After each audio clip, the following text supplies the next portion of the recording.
All right, let's dive into this deep dive on sleep deprivation. You send over a ton of research, huh? Looks like you're really ready to find out how much sleep, or I guess lack of it, is impacting your health. I've got to say, even I was a little surprised by some of this stuff. We're not just talking about feeling tired, this goes way deeper. Yeah, it really does. It's kind of crazy how sleep deprivation affects, well, pretty much every system in your body, Mm-hmm. from your heart to your brain, all the way down to like your DNA. Okay, so big picture first. I saw one study called Sleep Deprivation, the Silent Killer. Is it really that serious? Well, over 20 large studies, and these have tracked millions of people, Mm-hmm. have all found a link between not sleeping enough and dying younger. It's not just about being tired, it's about how it affects your total health and how long you live. So, not just hit and snooze a couple times, but maybe literally taking years off your life. I'm definitely feeling more motivated to get those 8 hours now. But how does it actually do that? Where do we even start? It's like dominoes. Start with the heart. When you don't sleep enough, your body's basically stressed out all the time. Your heart's working harder, your blood pressure is up, and after a while that leads to some, serious problems. Like what? I know I've seen stuff about sleep and heart attacks. Is that a real connection? It is. One study found that if you regularly sleep 6 hours or less, you're like 4 to 5 times more likely to have a cardiac arrest. Yeah. And the thing is, this is even if you're, you know, not smoking or exercising. Not sleeping enough puts a huge strain on your heart all by itself. Wow, I had no idea it was that connected. Makes sense if it's making your body think it's stressed all the time. That can't be good for anything. Is that the same reason sleep seems to be tied to diabetes and gaining weight? You got it. The stress connection plays a role in both. Yeah. Let's take diabetes first. You know how your body uses insulin to keep your blood sugar in check? Yeah. Imagine insulin's like a key that unlocks your cells so sugar can get in and you can use it for energy. Okay, got it. So where does the not sleeping enough part fit in? Does it break the key? It's more like it jams the lock. So when you don't sleep enough, your cells get kind of resistant to insulin. The sugar can't get in as easily, so your blood sugar goes up and stays up. And that, over time, can lead to type 2 diabetes. So even if diabetes doesn't run in my family, if I'm not getting enough sleep, it could still be a problem for me. That's kind of a big deal. And I guess the weight gain part comes from all that extra sugar just hanging around. That's part of it, but it's a little more complicated. Sleep deprivation messes with the hormones that tell you when you're hungry and full. Ghrelin, the one that says I'm hungry, goes up, and leptin, the one that says I'm full, goes down. So you just feel hungry like all the time, even if you've already eaten. So you're basically fighting your own body. I've definitely noticed when I'm tired, I crave junk food way more. Is that connected too? For sure. Studies have shown that people who aren't sleeping enough, they don't just eat more. They want the high-calorie stuff, sugary and fatty foods. Like your brain just wants that quick energy and, that good feeling you get from those foods. Yeah, that makes sense. If your body thinks it's running on empty, it'll want the most calorie-dense things it can find. Exactly.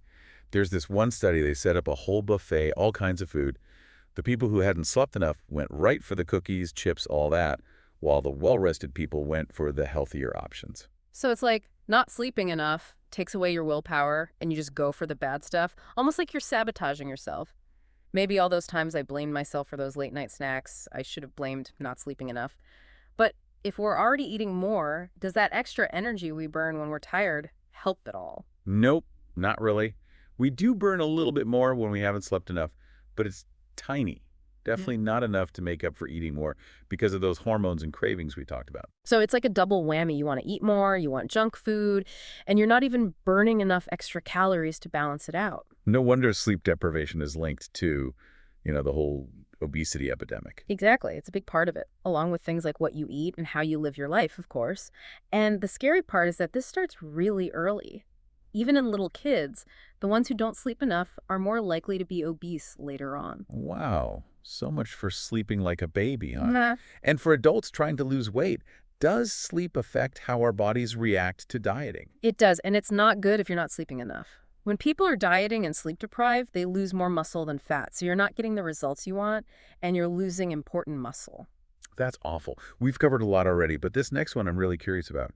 The research you sent says sleep deprivation also affects reproductive health. Hmm. That seems out of left field. It might seem surprising, but it makes sense when you think about how important hormones are for, all that. Sleep deprivation messes with hormone levels in both men and women. And that can affect things like fertility, how much you want sex, even how attractive you are. Okay, let's break that down. What kind of hormone problems are we talking about? In men, even just 1 week of not sleeping enough can cause testosterone levels to drop, like a lot. It's the same as aging 10 to 15 years in terms of your hormones. Whoa. I guess that explains why people say middle-aged guys are tired and grumpy. But seriously, what are the long-term effects of that? Well, lower testosterone can cause a bunch of problems, like lower sperm count, not as good quality sperm, wanting sex less, feeling tired all the time, trouble concentrating, even problems with your bones and muscles. So it's not just about energy, it's about your whole health and how well you function. I have a feeling it's not going to be any better for women, is it? Sadly, you're right. In women, if you don't sleep enough, it can mess up your period, make it irregular, and maybe even make it harder to get pregnant. There was this study, they found that women who slept less than 6 hours had 20% less of a hormone called a follicular releasing hormone. And that hormone is super important for ovulation. So if you're trying to have a baby, getting enough sleep is just as important as all the other stuff you hear about. That's definitely something I'll be thinking about. But what about this sleep and attractiveness thing? Is that just a myth about beauty sleep? Actually, there is some science to back that up. They did a study where they showed people photos of the same people, but taken after they'd slept different amounts. And the photos from after a bad night's sleep were always rated as less healthy, more tired, and yeah, less attractive. So beauty sleep is real. I guess if our bodies are stressed and not working right, it shows on our faces. I know we have a lot more to talk about, but I'm already seeing how much sleep deprivation affects everything. It's not just feeling tired, it's our health, our hormones, even how we look. Yeah, it really is amazing how much sleep deprivation affects us. And we've only just started. We talked about the heart, how our bodies process food, hormones, but what about like the brain? How does not sleeping enough affect how we think and, our mental health? That's a good point. I mean, I know when I don't sleep well, I'm definitely not at my best.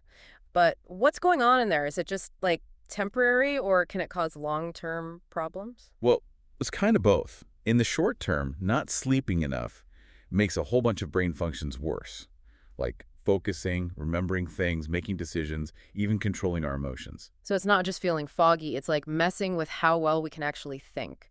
How does that play out in everyday life? Think about all the stuff you do every day that needs you to be focused and think clearly. Driving, working, making choices, even just talking to people. If you haven't slept enough, all that gets harder and you're way more likely to make mistakes. Yeah, that makes sense. But what about the long-term stuff? The research mentions some serious things, like maybe even increasing the risk of uh, depression, anxiety, Alzheimer's disease. Is that really connected to sleep? Yeah, there's more and more evidence that if you're not sleeping enough for a long time, it can actually contribute to those conditions. When we don't sleep enough consistently, it's like our brains are constantly stressed out. That leads to inflammation, brain cells getting damaged, and even communication problems between different parts of the brain. So basically, not sleeping enough slowly wears down your brain's ability to handle things, making it more likely to have those mental health issues. Not exactly a happy thought. It's not. And it's not even just about how much you sleep, but also the quality of your sleep. Mm. If your sleep is always interrupted, like you're waking up a lot during the night, it can be just as bad as not sleeping enough overall. Makes sense, especially if your body isn't going through those different sleep stages we talked about. You mentioned not sleeping enough affects how we control our emotions. Can you explain that a little more? Sure. There's this part of the brain called the amygdala. It's like the brain's alarm system. When we don't sleep enough, the amygdala gets like super sensitive, making us react more strongly to stress and feel more negative emotions, you know, anger, anxiety, Yeah. being irritable. So that's why I'm so much more likely to snap at people when I'm tired, shorter fuse and all that. What about decision making? How does sleep deprivation affect that? Well, there's another important part of the brain called the prefrontal cortex. It's like the brain's CEO, the one in charge of planning, problem solving, and stopping us from doing dumb stuff. But when we haven't slept enough, the prefrontal cortex doesn't work as well, so we're more likely to make impulsive decisions or take risks we normally wouldn't. I guess that explains all those late night online shopping sprees I regret. But really, if we're not making good decisions, that affects everything, our money, relationships, everything. Absolutely. And it's not just making bad choices, it also affects how well we learn and remember stuff. So like, if you're a student studying for a test or trying to learn something new, not sleeping enough could actually make you do worse. So pulling an all-nighter might backfire. It seems counterintuitive, but it makes sense if your brain can't process and store information properly. Exactly. And this goes way beyond just school. Think about jobs where you have to be alert and think fast, like doctors, pilots, even athletes. Right, those are all high-pressure jobs where one small mistake could be a big deal. But I'm wondering, does this affect society as a whole? Totally. I mean, we live in a world where people are always pushing themselves, working crazy hours, and not sleeping enough because they think they had to be productive. Yeah, it's like a badge of honor to be running on fumes. But if everyone's sleep deprived, isn't that like a problem for everyone? What could happen because of that? Well, first, there's the money part. Not sleeping enough makes people less productive, there are more accidents, and healthcare costs go up. They say sleep deprivation costs the U.S. like billions of dollars every year. Billions. That's crazy. But besides the money, are there other ways it affects society? Definitely. Not sleeping enough contributes to, like, car accidents, mistakes in hospitals, injuries at work, even just people fighting with each other. Yeah. When you're tired and irritable, you're more likely to mess up, snap at someone, make bad judgments. It's like sleep deprivation is tearing society apart, making us less productive, less safe, and just meaner to each other. It's kind of a grim picture. You mentioned drowsy driving before. How big of a deal is that? It's huge. Driving when you're tired is so dangerous. Studies show it's just as bad as driving drunk. When you're tired, you react slower, your mind wanders, and you can't think straight. Even being drowsy for a second while driving can be really dangerous. I've totally had those micro sleeps while driving where you zone out for a second. It's scary to think what could happen if you're not paying attention. Exactly. And the worst part is a lot of people don't even realize how messed up they are when they're tired. They think they can power through it, but their brains aren't working right, and they're putting themselves and everyone else on the road at risk. So it's not just about being responsible for yourself. It's about realizing that not sleeping enough can hurt other people too. Sleep isn't just a personal thing. It's a safety issue for everyone. Exactly. And while we can't force other people to sleep, we can definitely choose to make sleep a priority for ourselves and, encourage the people around us to do the same. Totally agree. We've talked a lot about the bad stuff that happens when we don't sleep enough, but I'm curious about the good stuff. What happens in our brains and bodies when we do get enough sleep? Why is it so important? That's a great question. And it takes us into like the really cool world of sleep science. Sleep isn't just about our bodies resting, it's actually an active process that's super important for all sorts of things, both physical and mental. Okay, I'm definitely ready to hear about the science of sleep. Hopefully it'll be a little more positive than all the doom and gloom we've been talking about. I promise. Yeah. It is. Let's move on to the last part of our deep dive, where we'll talk about the different stages of sleep, what dreams are all about, and all the amazing things that happen in our brains and bodies while we're asleep. All right, we're at the final part of our sleep deep dive. We've explored the dark side, all the bad stuff that comes from not getting enough. And now let's get to the good stuff, the science of sleep itself. Yeah, let's uncover what happens when we, drift off. Seems so simple, but it's actually incredibly complex and fascinating. So what's really going on in our brains and bodies when we fall asleep? Think of it like an orchestra tuning up.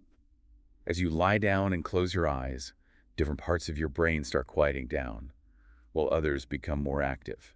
It's this carefully planned shift in brain activity that takes us into sleep. You mentioned different sleep stages in the research, going from light sleep to deep sleep and then dreams. Can you walk us through that? Absolutely. We cycle through these stages all night long, and each one has its own job. First, there's non-REM sleep, which has 3 stages, from light to deep. This is when your body gets to work repairing things, building muscle and bone, boosting your immune system. So like a nightly tune-up for your body, getting you ready for the next day? Exactly. Then we go into REM sleep, and that's where things get really interesting. This is when most dreaming happens, and it's super important for making memories stick, processing emotions, even getting those creative juices flowing. So it's not just physical rest, it's like giving our minds a chance to, I don't know, work things out and come up with new ideas. Exactly. And each of these sleep stages has its own brainwave pattern. It's like a changing rhythm that guides your brain throughout the night. That's all really cool, but I gotta ask, why do we dream? Dreams can be so strange, I've always wondered what the point is. The purpose of dreams is still kind of a mystery. But one theory is that they help us deal with emotions, solidify memories, and even practice for real-life situations, but in a safe space. It's like our brain is running simulations and trying to figure out complicated scenarios. So maybe those weird dreams are actually helping us deal with our waking lives. Who knew? But speaking of waking lives, we always hear about needing 8 hours of sleep. Is that really the magic number for everyone? 8 hours is a good starting point, but how much sleep we actually need depends on things like our age, our genes, even how we live our lives. So just listening to your body and figuring out what feels right is the key. Exactly. Pay attention to your energy, your mood, how well you're doing during the day. That's how you know if you're getting enough sleep. And speaking of things that affect our sleep, let's talk about those things that can really mess with our sleep. You mean like stress, caffeine, and all that blue light from our phones and stuff? I know I'm definitely guilty of scrolling before bed. You and, like everyone else, stress, caffeine, and blue light are all big sleep disruptors. Can you break down how each one affects our sleep? Sure. Stress makes your body release cortisol, and that's a hormone that keeps you alert and awake. So if you're trying to sleep but your mind is racing, that cortisol is going to make it hard to fall asleep. It's like your mind won't shut off even though your body's ready for bed. What about caffeine? Caffeine's a stimulant, and it blocks this neurotransmitter adenosine, which makes you sleepy. So even if you had caffeine hours before bed, it can still mess with your sleep. So that afternoon coffee might come back to bite you later. And blue light, I know it has something to do with melatonin, right? Yeah, exactly. Blue light, the kind that comes from our phones, tablets, all that, it actually stops your body from making melatonin, the hormone that controls your sleep-wake cycle. Hmm. So staying up late looking at screens can really throw off your internal clock. Like you're tricking your brain into thinking it's still daytime. Yeah. So how do we fight these sleep saboteurs? Is it all about willpower? Willpower helps, but it's also about making sure your environment is good for sleep. Think of it like sleep hygiene, the habits and routines that help you sleep well. So what are some things we can actually do to improve our sleep hygiene? The biggest one is having a regular sleep schedule. Go to bed and wake up around the same time every day, even on weekends. That helps regulate your body's natural sleep-wake cycle. So being consistent is important, even if I want to sleep in on Saturday. Yep, even then. Your body likes routine, and a regular sleep schedule will make falling asleep and waking up easier. Okay, I can try that. What else? Have a relaxing bedtime routine. Take a warm bath, read a book, listen to calming music, whatever works for you.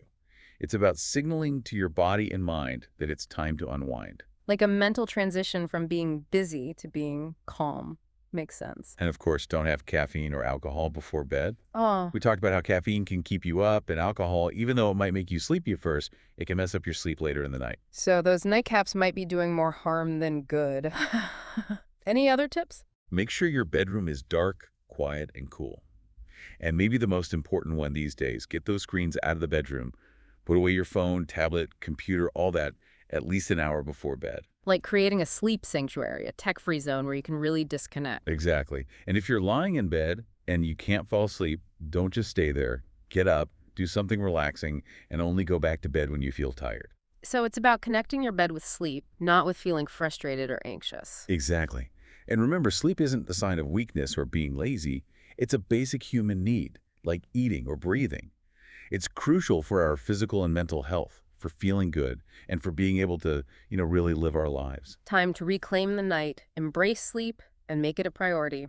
So to you, our listener, we leave you with this. If not sleeping enough can change our DNA, what other amazing things might be possible when we get a good night's rest? Sweet dreams.